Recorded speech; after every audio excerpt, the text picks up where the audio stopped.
surpasse tout autre nom. Sa gloire dépasse toute création.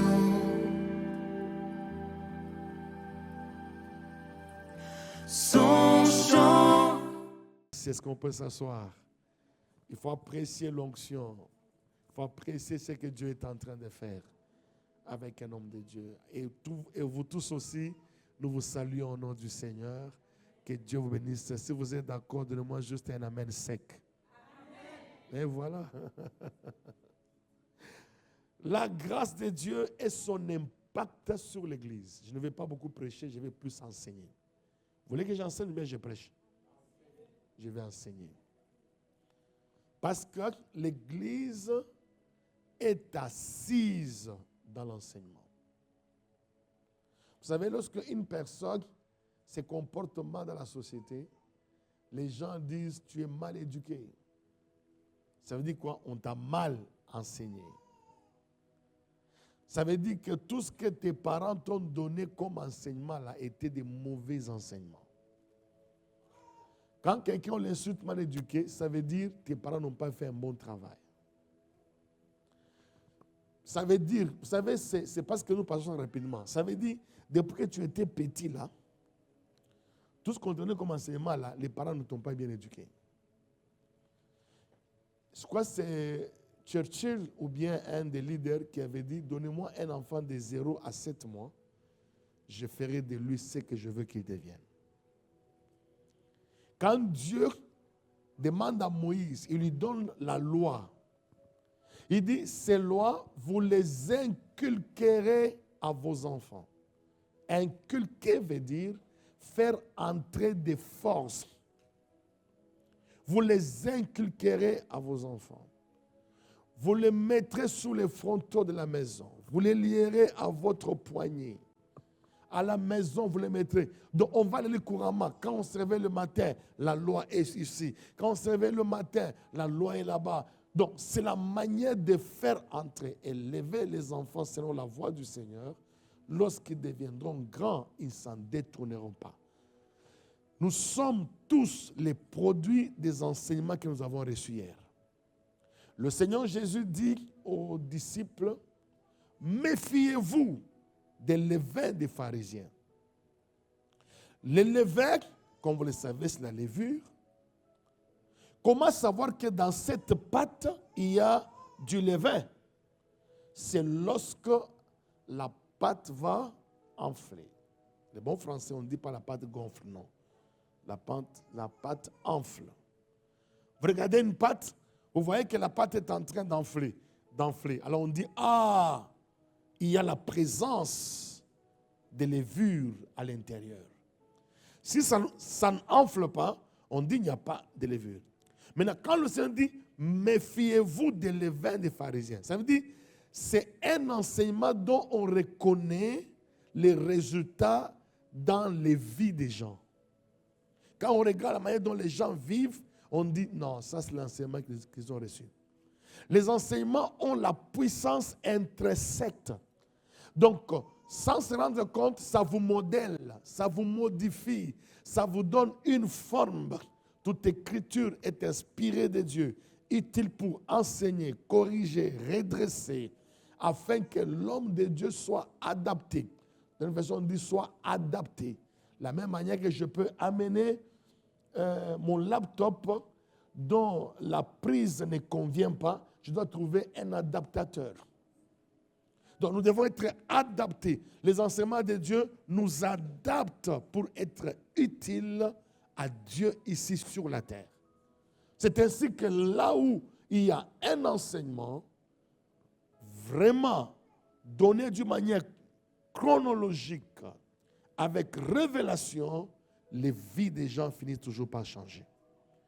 Et je t'assure que dans les 4 jours, 5 jours qu'on aura, ta vie ne sera plus jamais la même. Je n'entends pas ton amen. Ton amen est resté encore dans l'autre église là. C'est ce que c'est aussi à Julie. Je ne peux pas oublier parce que c'est le nom de ma femme. Amen. La grâce de Dieu et son impact sur l'Église. Tite, chapitre 2, verset 11. Car la grâce de Dieu, source de salut pour tous les hommes, a été manifestée. On parle de la grâce de Dieu qui est la source de salut. Donc, pour montrer que pour que l'homme soit sauvé, il faut la grâce. Only by grace. Dans la version Parole vivante, il est dit ceci. En effet, la grâce de Dieu s'est révélée comme une source de salut pour tous les hommes. Elle s'est levée sur ce monde, illuminant l'humanité entière et apportant à tous la possibilité d'être délivrés du péché. Donc la grâce, on l'appelle la faveur imméritée. Ça veut dire qu'aucun humain, aucune personne ne peut être sauvée sans la grâce. Parce que tous ont péché, ils sont privés de la gloire de Dieu. Quelqu'un qui a déjà péché, il ne peut pas se sauver lui-même. Alors il faut qu'il y ait une grâce. Quelqu'un dit avec moi, Alléluia. La grâce est la source de salut pour tous les hommes sur toute la planète Terre. Toute l'œuvre de la restauration de l'homme déchu, ça veut dire depuis que l'homme a péché, il a commencé à se dégrader, les calamités sont venues, les péchés, la mort, les maladies, tout ce que vous connaissez comme les œuvres mauvaises. Alors, toute l'œuvre de la restauration de l'homme déchu est une œuvre de la grâce de Dieu, dont la cause première est uniquement dans la miséricorde de Dieu et dans l'amour de Dieu. God is love. Donc, cela est dans la miséricorde. Un miséricordieux, ça veut dire quelqu'un qui a pitié de vous, qui ne veut pas vous tenir rigueur. Louez l'Éternel des cieux, car sa miséricorde dira toujours. Alors il dit, His mercy endure forever. Sa miséricorde. Donc, la grâce trouve sa fondation aussi dans la miséricorde de Dieu et dans l'amour infini de Dieu. Car Dieu a tant aimé le monde qu'il a donné son Fils unique, afin que quiconque croit en lui ne périsse pas, mais qu'il ait la vie éternelle. Quiconque croit en lui. Donc, toute l'œuvre de la restauration de l'homme déchu est une œuvre de la grâce, dont la cause première est dans la miséricorde éternelle et dans son amour infini. Dans Éphésiens chapitre 2, verset 4, la Bible dit, mais Dieu qui est riche en miséricorde, à cause du grand amour dont il nous a aimés. Je vais vous donner une illustration de la miséricorde de Dieu. Vous savez que l'unique moyen pour être sauvé, c'est la grâce, mais par la foi. Tout ce que Dieu nous donne par sa grâce, nous ne pouvons le prendre que par la foi. Mais il y a eu un homme à la piscine de Bethesda, dans Jean chapitre 5. Ce monsieur était malade pendant 38 ans. On l'a mené, on l'a déposé à la piscine de Bethesda. Un ange descendait dans la piscine et celui qui s'est jeté le premier était guéri. Il avait dit quelle que fût sa maladie. Et cet homme a 38 ans. Beaucoup de gens ici n'ont même pas 20 ans.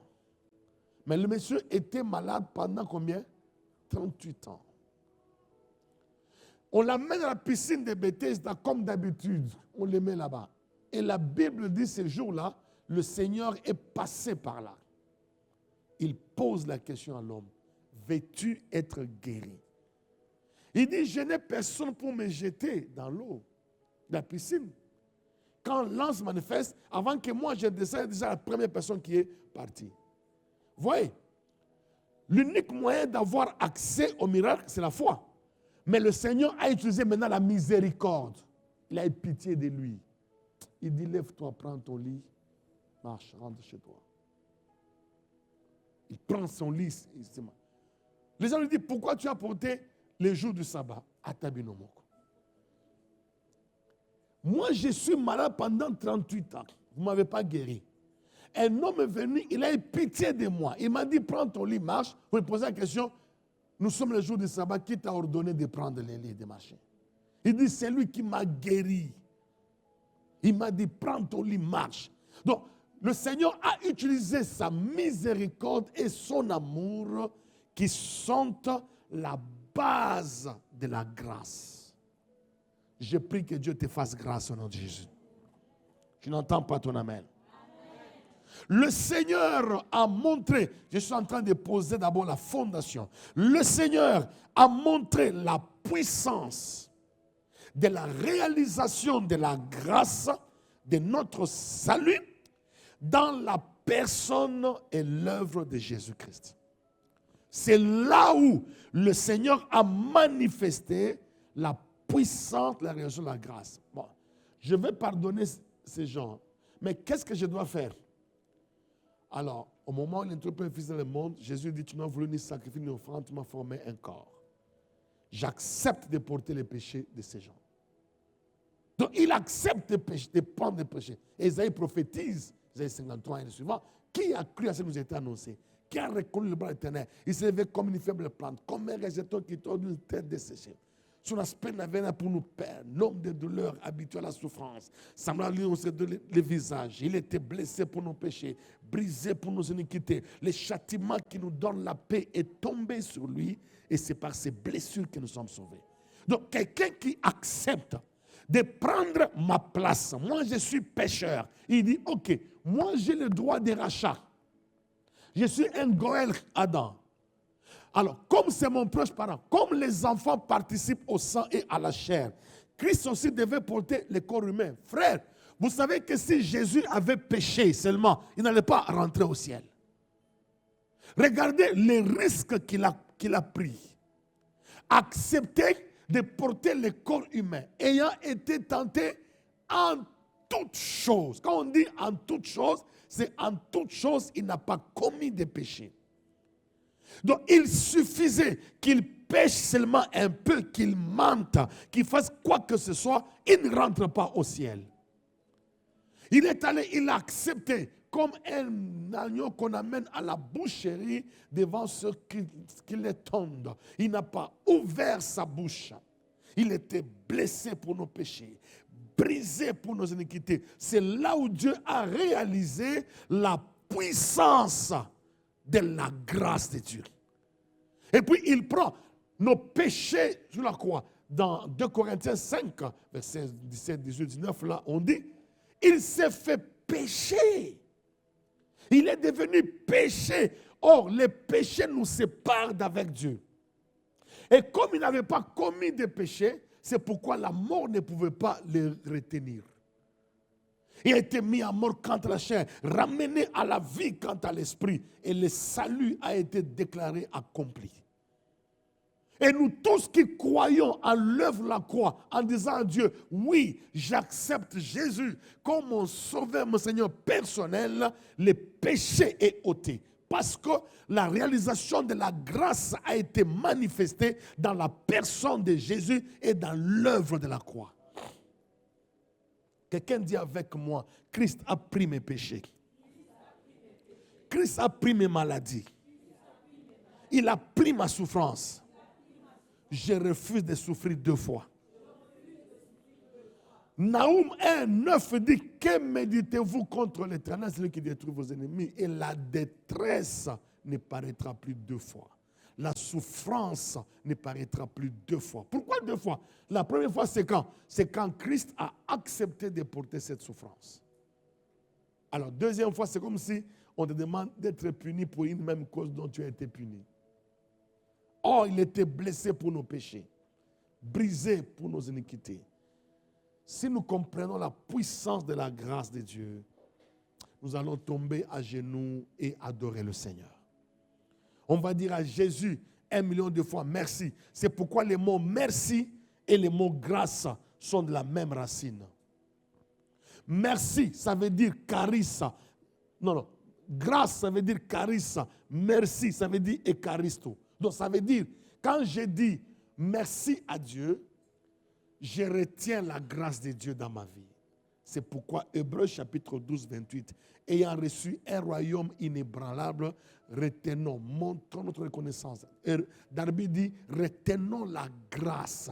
À chaque fois que vous dites merci à Dieu pour l'œuvre de la croix, dans 1 Thessaloniciens 5, 18, dans la version française courant, c'est que Dieu attend de nous qui sommes sauvés en Jésus. Dieu attend qu'on lui dise merci. Donc, c'est que Dieu attend. Il attend qu'on lui dise merci. Seigneur, merci. Merci. La gloire de Dieu. Quand on dit merci à Dieu, c'est la gloire qui retourne à Dieu. Le sacrifice que Dieu agrée. Psaume chapitre 50, verset 23. Offre pour sacrifice à l'Éternel des actions de grâce. Et accomplis ton vœu à l'Éternel. Alors invoque-moi au jour de la détresse, je te délivrerai et tu me glorifieras. Les sacrifices que Dieu agrée sont les actions de grâce. Dire merci à Dieu. Donc on doit apprendre à dire à Dieu merci every day, tous les jours. Merci pour les saluts. Merci pour la grâce. Merci de nous avoir sauvés. Frères, nous sommes sauvés. Nous avons échappé de l'enfer. Christ nous a soustrait des griffes sataniques, des liens de famille. Il nous a soustrait de la puissance de la sorcellerie. Il y a de quoi lui dire tous les jours merci. Quelqu'un dit avec moi alléluia. Que la grâce de Dieu repose sur vous au nom de Jésus. Quelqu'un dit avec moi merci Seigneur. Éphésiens chapitre 2, versets 5 à 6. Éphésiens 2, 5 à 6. Nous qui étions morts par nos offenses, nous a rendus à la vie avec Christ. C'est par grâce que vous êtes sauvés. C'est par grâce que vous êtes sauvés. Il nous a réconciliés. Il nous a ressuscités plutôt ensemble. Et nous a fait asseoir ensemble dans le lieu céleste en Jésus-Christ. C'est pourquoi la grâce comprend maintenant l'idée du pardon, du salut, de la régénération. Tout ce que je suis en train de vous dire ici, ça se trouve dans les livres que je suis en train d'imprimer, comprendre les merveilles de la nouvelle naissance, qui sera publié. Donc ce que je vous lis ici, c'est la partie du livre, c'est un livre. C'est ainsi que la grâce comprend l'idée du pardon, du salut, de la régénération, de la repentance et de l'amour de Dieu, de sorte que d'autres mots peuvent également exprimer le terme grâce comme la faveur imméritée. Quelqu'un dit avec moi, merci Seigneur Jésus. La grâce résume, bien aimé, pratiquement mieux le véritable message de l'évangile, de la bonne nouvelle de Jésus-Christ. Elle est une faveur imméritée de Dieu envers celui qui en est indigne. Je ne suis pas digne, mais la grâce m'a localisé. C'est pourquoi Paul dit, lorsqu'il a plu à celui qui m'a mis à part de sein de ma mère, de révéler à moi sa grâce. Et il montre même en disant, il dit, j'ai été sauvé. Moi, je suis le premier des mauvais. Mais la grâce, c'est pourquoi, quand les gens ne comprennent pas la grâce de Dieu, ils condamnent trop les gens. Hein, tu as fait ça, tu as fait ça, tu as fait ça. Mais quand quelqu'un a compris la notion de la grâce, il sera compatissant et miséricordieux. Il va aider l'autre plutôt à comprendre que Dieu t'a sauvé et tu dois devenir meilleur. Tu dois te séparer des péchés. Vous savez, quand la grâce nous a déjà choisi, on dit Amen à Jésus, on accepte Jésus, le péché devient comme un casaque qu'on peut se débarrasser. Un pécheur n'a pas le droit, n'a pas le pouvoir d'enlever les péchés. Mais un chrétien qui est né de nouveau, qui a donné sa vie à Christ, il peut enlever, se débarrasser du péché comme je me suis débarrassé de la jaquette. Quand Paul dit dépouillez-vous des œuvres des ténèbres. C'est dépouiller, c'est enlever. Quelqu'un dit avec moi, j'ai le pouvoir sur les péchés. Le péché ne peut pas dominer sur moi. La mort ne peut pas dominer sur moi. Est-ce que ça avance? Est-ce que vous comprenez bien? Parce que je suis en train de poser la fondation qui est très importante. Mais maintenant, lorsque la grâce de Dieu est manifestée, il faut y réserver une réponse. Il faut réserver la réponse. Regardez comment Dieu a fait. C'est lorsque nous recevons la grâce de Dieu que nous sommes maintenant en paix avec Dieu. Regardez la déclaration que Dieu fait. Il dit à Moïse de bénir les enfants d'Israël. Je suis dans Nombre chapitre 6, 22, 23, 24. Le verset 23, 24, il dit, tu béniras ainsi les enfants d'Israël. Si je peux avoir ça, s'il vous plaît. Je voulais que vous puissiez voir. Moi, je peux le quoi réciter, mais je veux que vous puissiez le voir parce que c'est très important. L'Éternel parla à Moïse et dit, parle à Aaron qui est ses fils et dit, vous bénirez ainsi les enfants d'Israël, vous leur direz. 2 points. Regardez. Que l'Éternel te bénisse et qu'il fasse quoi? Qu'il te garde. Deuxièmement, que l'Éternel fasse luire sa face sur toi et qu'il t'accorde quoi? Donc, que l'Éternel fasse luire sa face sur toi et qu'il t'accorde sa grâce.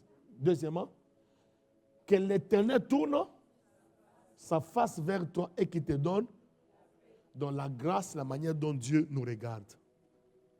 Donc quand Dieu te regarde, il t'accorde sa grâce. Quand Dieu te regarde, il te donne la paix. Ça veut dire, alors que tout le monde te regarde comme c'est un pécheur, un mauvais, c'est pourquoi vous regarderez que même le Seigneur Jésus, lorsqu'il était avec les gens, les publicains, les gens de mauvaise vie, il dit, il est toujours avec les gens de mauvaise vie. Il est toujours avec les gens républicains. Il disait quoi? Ce ne sont pas ceux qui se portent bien qui ont besoin de médecins.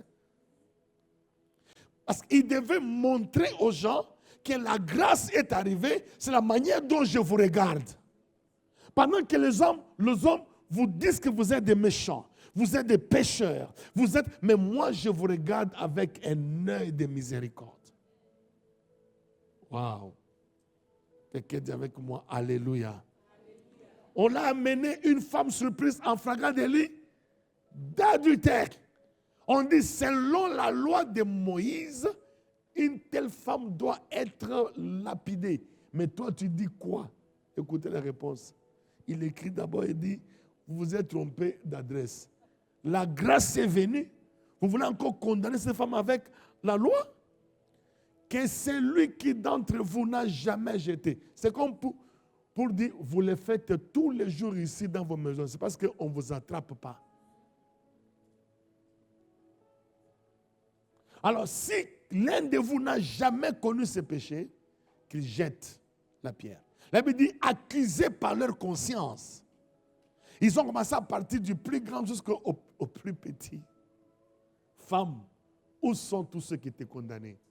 Il n'y a personne. Moi non plus, je ne te condamne pas. Va et ne pêche plus. Ça, c'est la grâce. J'ai pris cette semaine que le Dieu d'alliance, en te regardant, qu'il change l'histoire de ta vie. À la fin de cette semaine, qu'il y ait quelque chose qui va s'élever en toi. Un amour comme jamais auparavant. Un amour pour Dieu comme jamais auparavant. Un attachement à Dieu comme jamais auparavant. Un service pour Dieu comme jamais auparavant. Ceux qui ont compris la notion de la grâce, ils servent Dieu de manière inébranlable. Et la Bible dit dans Éphésiens chapitre 6, verset 24, que la grâce de Dieu soit sur tous ceux qui aiment notre Seigneur d'un amour inaltérable. Un amour qui ne peut se gâter. La grâce soit sur tous ceux qui aiment notre Seigneur Jésus-Christ d'un amour inaltérable. Je déclare que la grâce soit sur vous au nom de Jésus. Alors je disais, la manière dont on répond à la grâce de Dieu, c'est ce qui donne la différence. C'est pourquoi j'ai dit en haut, titre 2.1, la grâce de Dieu, source des saluts pour quelques hommes. Non. Mais moi, s'il te plaît, Tite 2:11. Lisez ça bien. La grâce de Dieu, source de salut pour tous les hommes. Est-ce que les Indiens, ce sont des hommes? Est-ce que les Pakistanais, ce sont des hommes? Est-ce que les Américains, ce sont des hommes? Est-ce que les Européens, ce sont des hommes? Est-ce que les Africains, ce sont des hommes? Alors, la grâce de Dieu est manifestée pour tous les hommes. Mais maintenant, est-ce que tous sont sauvés? Non. C'est la manière dont chacun répond. La grâce est là, mais il faut y répondre.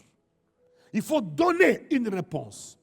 Et je vous donne un exemple de la manière dont quelqu'un a répondu à la grâce, qui a déterminé. La manière dont nous répondons à la grâce de Dieu, c'est ce qui détermine dans notre vie ce que Dieu fera avec nous et jusqu'où Dieu nous amènera.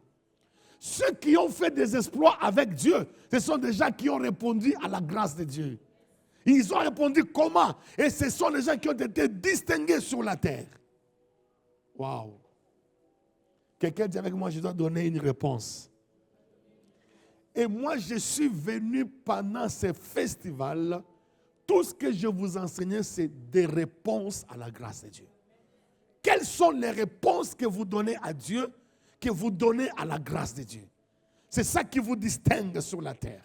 La Bible dit dans Luc chapitre 1, verset 28, l'ange entra chez Marie et il dit à Marie, oh mon Dieu, il dit, je te salue, toi à qui une grâce a été faite. Le Seigneur est avec toi. Il y avait combien de vierges en Israël? Beaucoup.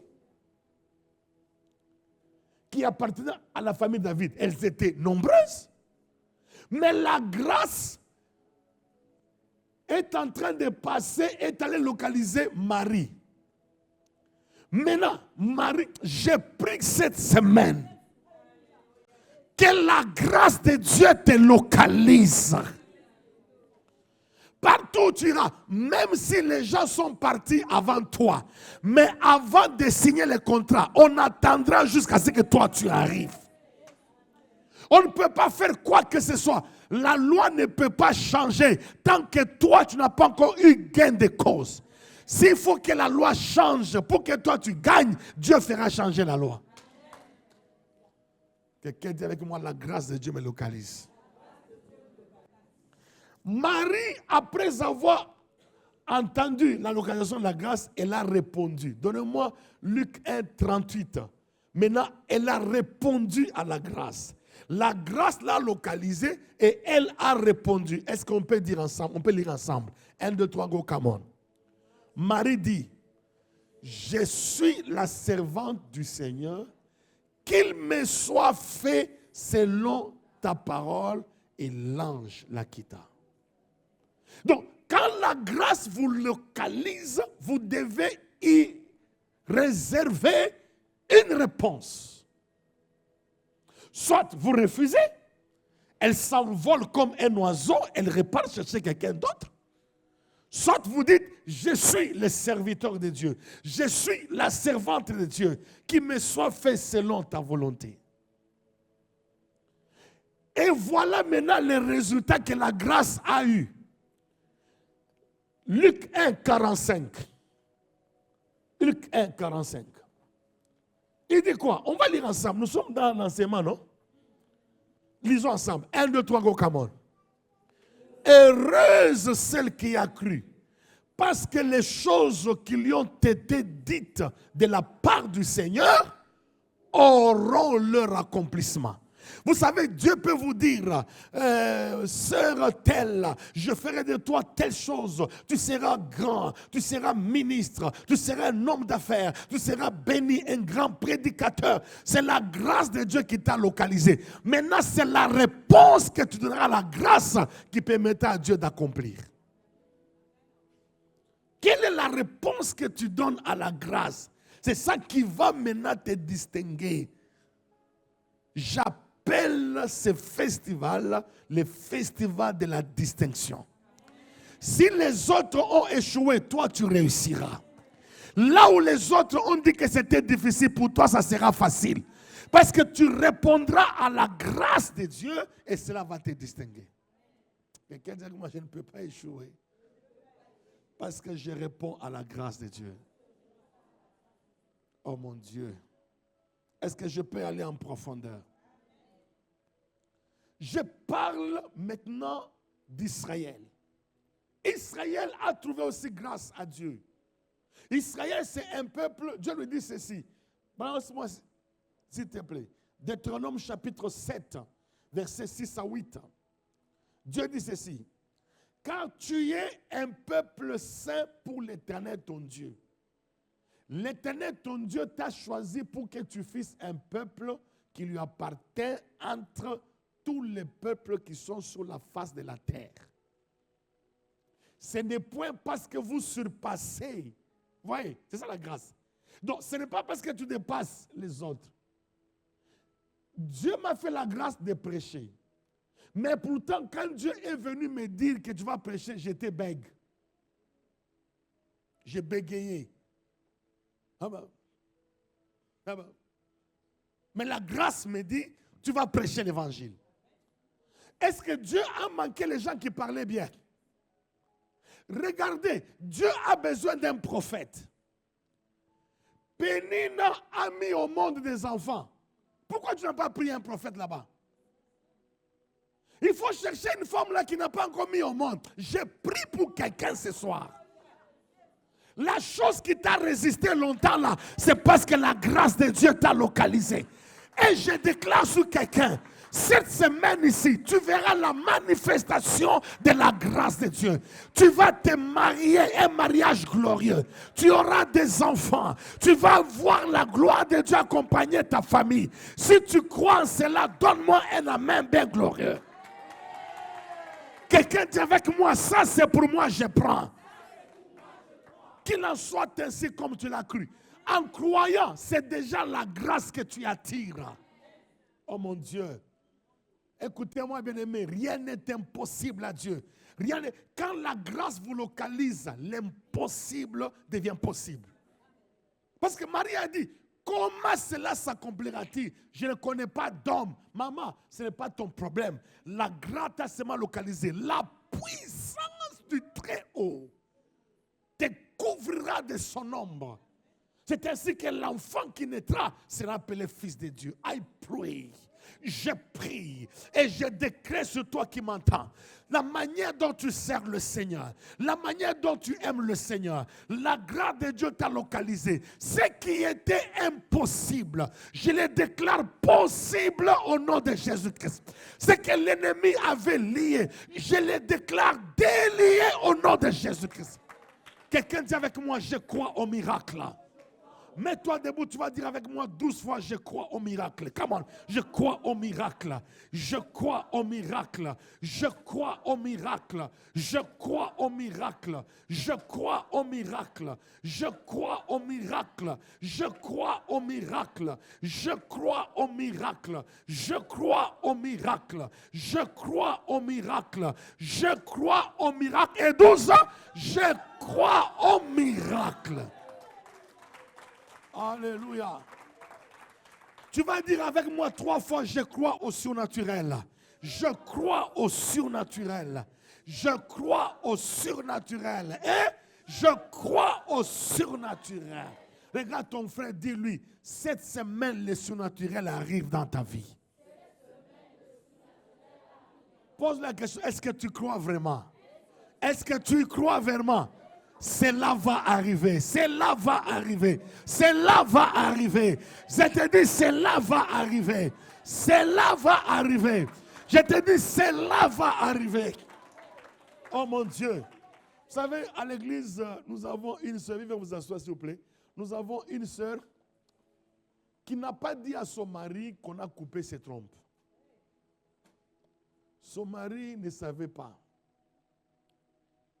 Elle a laissé, ils se sont mariés. Donc, le mari l'avait engrossé avant, ils ont eu un enfant.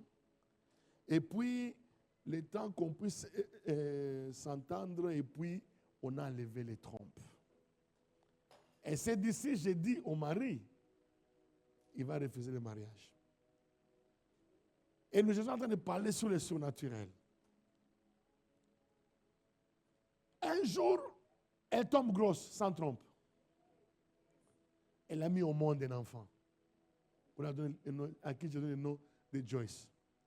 Elle n'a pas toujours dit à son mari qu'elle n'a pas de trompe. Maintenant que je vous parle, elle est maintenant dans son 3e mois. Et le mari ne sait pas. C'est parce qu'elle dit, papa, je vais maintenant dire à mon mari, il va suivre ça dans les témoignages. Rien n'est impossible à Dieu. J'ai dit à quelqu'un, rien n'est impossible à Dieu. Rien n'est impossible à Dieu. Rien n'est impossible à Dieu. Rien n'est impossible à Dieu.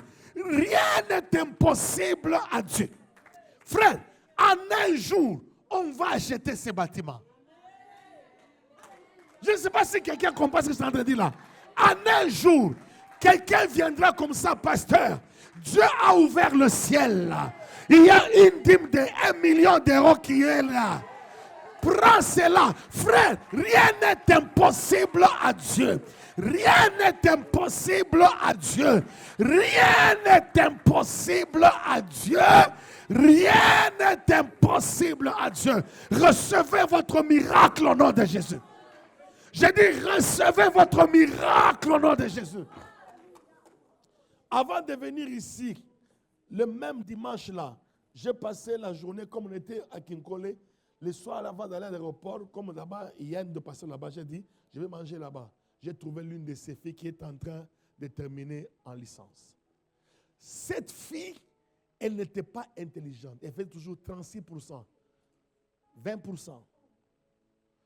Un jour, comme au culte comme ça, c'était un dimanche. Elle s'appelle Blandine. J'ai dit, viens ma fille. Elle s'est mise debout. J'ai dit, tu crois que rien n'est possible? Elle dit, oui, je crois, papa. La souquette pali, les gars. Elle était en 5e des humanités. Elle vient d'avoir 36%. Frère, la période qui a suivi, elle a eu 67%. Arrivée à la fin de l'année, elle a réussi sans repêchage. Aujourd'hui, elle est en licence. Une intelligence s'est débloquée. Même ses parents disent, mais on ne comprend pas. Elle commence à comprendre les choses. Elle écrit, elle servait la nuit, elle étudie. Elle n'arrivait même pas à écrire en français. Rien n'est impossible à Dieu. Croyez que si vous me voyez là venir, c'est que la grâce de Dieu est venue aussi. Que le Dieu d'alliance en présence de qui je marche vous accorde ce qui vous a résisté longtemps.